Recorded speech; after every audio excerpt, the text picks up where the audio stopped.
Pedro the Lion is loud in the speakers, and the city waits just outside our open windows. She sits and sings, legs crossed in the passenger seat, her pretty voice hiding in the volume.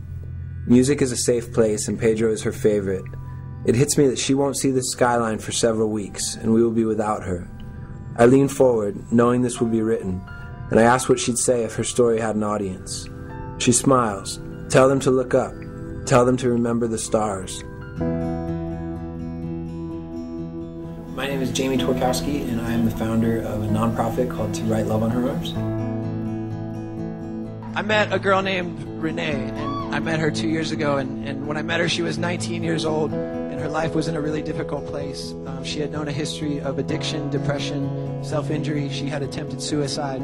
I had the privilege, along with some friends, of spending 5 days with Renee after she was denied entry into a treatment center. Initially, there was no plan to do anything more than tell a story and help a friend. I think in writing the story, there was definitely the desire to write it well and to try to move people.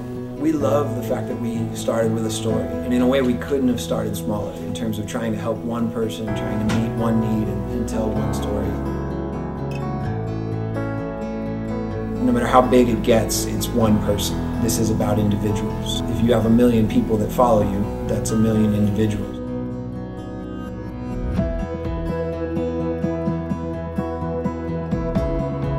We don't call it a Christian organization or a religious organization. The church doesn't have the best reputation. We wanted to create something that was inclusive and inviting, and something that just felt accepting, and was the furthest thing from judgmental.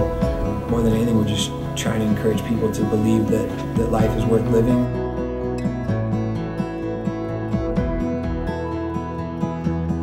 On an everyday basis, we have so many opportunities to share our stories, letting people know that their stories, their scars are their storyboard. That's their platform to speak from. That's their ministry. And it doesn't take a stage, it doesn't take a t-shirt, it doesn't take a book. It's just life.